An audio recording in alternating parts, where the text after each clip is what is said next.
नमस्कार, मी डॉक्टर पवार। आज आपण पाहणार आहोत महाराष्ट्राचे पोलीस महासंचालक यांनी दिलेली स्टँडिंग ऑर्डर क्रमांक 3 2022 ची दिनांक 20 जुलै 2022 रोजी निर्गमित करण्यात आलेली आहे। यामध्ये अटकेचा कायदा काय आहे आणि सर्वोच्च न्यायालयाचे या संदर्भात मार्गदर्शक सूचना काय आहेत, त्यांचा कंप्लायन्स इन्व्हेस्टिगेटिंग ऑफिसरनी म्हणजे तपास अधिकाऱ्याने आणि senior police officials for the district यांनी म्हणजेच वरिष्ठ पोलीस अधिकाऱ्यांनी काय जबाबदाऱ्या किंवा कर्तव्य पाळावयाची आहेत या संदर्भात सूचना करण्यात आलेल्या आहेत।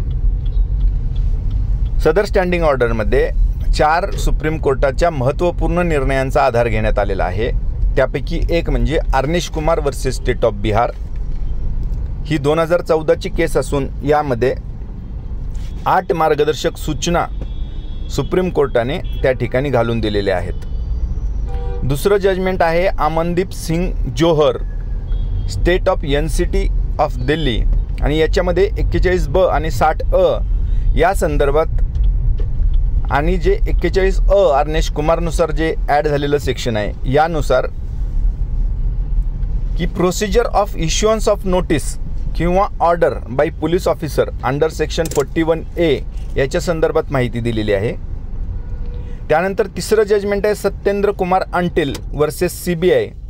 ही 2021 ची केस आहे आणि यामध्ये स्ट्रेस करण्यात आलेला आहे की हे प्रोसिजरल कंप्लायन्स होणं का गरजेचं आहे, अर्नेश कुमारच्या जजमेंटनुसार का वागणं आवश्यक आहे आणि कुठलाही नॉन कंप्लायन्स जर झाला तर त्या आरोपीला बेल मिळण्यामध्ये त्याची कशी मदत होऊ शकते या संदर्भात त्यामध्ये सूचना करण्यात आलेल्या आहे। चौथं जजमेंट आहे Siddharth versus state of Uttar Pradesh. हे 2021 चं जजमेंट आहे आणि याच्यामध्ये presence of accused at the time of filing of chargesheet म्हणजे ज्यावेळी पोलीस रिपोर्ट पोलीस अहवाल किंवा आपण त्याला चार्जशीट म्हणतो हा कोर्टात सादर करताना अटकेची आवश्यकता नाही याविषयी मार्गदर्शक सूचना त्या ठिकाणी दिलेल्या आहेत।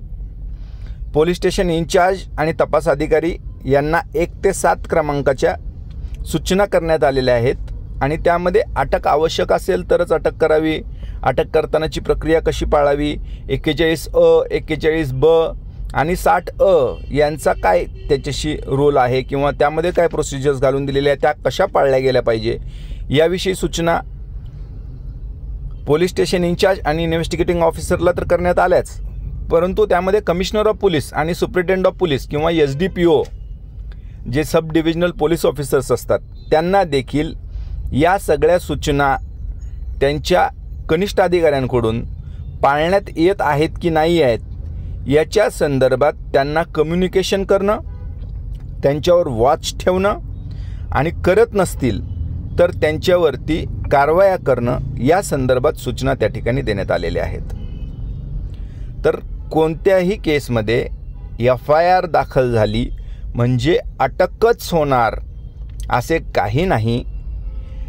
ज्या केसेसमध्ये अर्नेश कुमारच्या जजमेंटप्रमाणे जर बघितलं शिक्षा 7 वर्ष किंवा त्यापेक्षा कमी आहे आणि पोलीस अधिकाऱ्याला असं वाटतंय की आरोपी तपासामध्ये सहकार्य करू शकतो, तो फरार होणार नाही, तो एव्हिडन्सेसमध्ये कोणतंही टॅम्परिंग करणार नाही आणि अशा पद्धतीची नोटीस त्याला देऊन त्यामध्ये अटी शर्ती घालून देऊन त्याला जुना कलम 41(अ) CRPC प्रमाणे किंवा नवीन कलम 35(3) प्रमाणे BNSS च्या अनुषंगाने नोटीस दिली जाऊ शकते आणि अटकेची प्रक्रिया टाळता येऊ शकते।